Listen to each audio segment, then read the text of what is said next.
नमस्कार and welcome yours to Manoj Singh.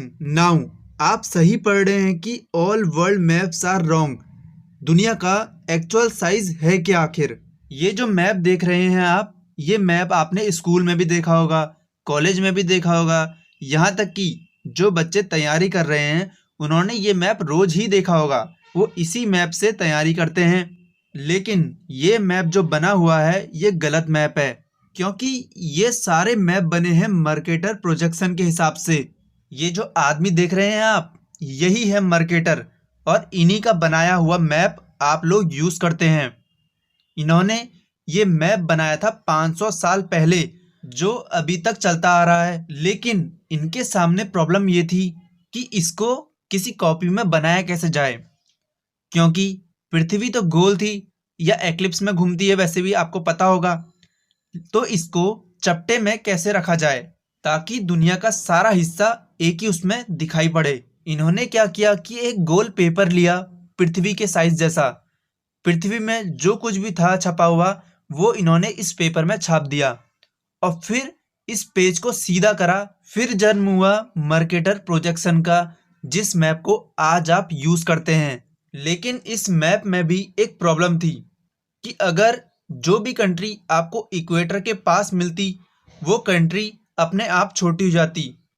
वहीं जो कंट्री इक्वेटर से दूर थी, वो कंट्री बड़ी दिखाई देती। इस वजह से नॉर्थ के देशों का साइज बहुत बड़ा लगता है और साउथ के देशों का साइज बहुत छोटा। आप एग्जांपल ले लीजिए रशिया का, अमेरिका का, कनाडा का। ये कितने बड़े देश हैं। वहीं आप साउथ में आएंगे तो सारी कंट्रीज चिपकी चिपकी टाइप की हैं। नाउ मैं आपको मैप की मदद से समझाता हूँ। सबसे पहले एग्जाम्पल लेंगे रशिया का। कहाँ है रशिया? ये रहा रशिया। रशिया को हम जितना इक्वेटर के पास ले जाएंगे, उतना ये मैप रशिया का छोटा होता रहेगा। देख रहे हैं आप, छोटा होता गया, और जैसे जैसे ये आगे बढ़ता जाएगा फिर ये बड़ा होते जाएगा। वहीं ये अपनी पोजीशन पर आया फिर से, तो ये फिर बड़ा। हम दूसरा एग्जाम्पल लेंगे कनाडा का। ये रहा कनाडा। कनाडा को हम नीचे ले जाएंगे इक्वेटर पर। देख रहे हैं आप, ये रहा कनाडा। कितना छोटा है, इंडिया के बराबर ही है।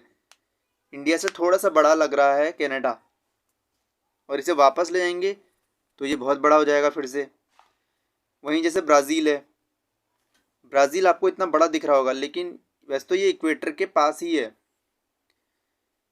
ये और बड़ा दिख रहा है यहाँ पर, मतलब ये काफ़ी बड़ा है इंडिया से। ये देख रहे हैं आप। इसे अपनी जगह पर रखते हैं। जैसे हम लेंगे साउथ अफ्रीका। साउथ अफ्रीका तो छोटा ही लग रहा है। ये देखिए, ये और छोटा होता जाएगा। साउथ अफ्रीका है ये। ऑस्ट्रेलिया देखिए आप, ये रहा ऑस्ट्रेलिया।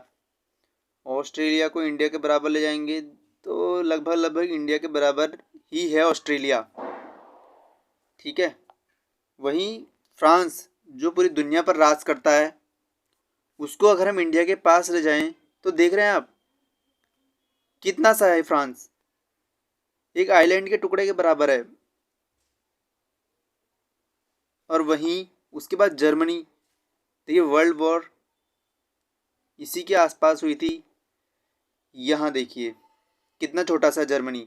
हमारा एक स्टेट है कर्नाटक या फिर तमिलनाडु, आंध्र प्रदेश, इनके बराबर ही है जर्मनी। उसके अलावा ऑस्ट्रिया और पोलैंड से लड़ाई शुरू हुई थी, वर्ल्ड वॉर। ये देख रहे हैं आप, पिद्दी से आइलैंड है। वहीं कजाकिस्तान, इतना बड़ा देश लग रहा है आपको, लेकिन छोटा सा है। तो इंडिया कितना है? आप सोच रहे होंगे भाई इंडिया कितना होगा। उससे पहले मैं आपको ग्रीनलैंड का भी दिखाता हूँ। ये रहा, देखो कितना बड़ा इलाका है ग्रीनलैंड का। लेकिन इसे अगर हम नीचे ले जाएं, देख रहे हो ग्रीनलैंड कितना छोटा सा है। ग्रीनलैंड इंडिया का आधा भी नहीं है। चलिए इंडिया को देखते हैं अब। ये रहा इंडिया। इंडिया का आधा मैप दिखा रहे हैं इसमें। इंडिया को अगर हम ऊपर ले जाएं तो इतना तो आता है चाइना के बराबर। चाइना भी काफ़ी बड़ा है हमसे। और अगर उसके ऊपर ले जाएं तो रशिया के बराबर इतना आता है। जहाँ पर रसिया है वहाँ पर इंडिया इतना बड़ा होगा। तो ये मैप इसी चीज़ को दर्शाता है। नाउ जाने से पहले मैं आपसे एक क्वेश्चन पूछूंगा। New island is born in which country from volcanic eruption? आपके ऑप्शन है जापान, क्यूबा, फिलीपींस या फिर इंडिया। कमेंट सेक्शन में उत्तर दीजिए, जिसका भी सही होगा मैं उसे रिप्लाई कर दूंगा।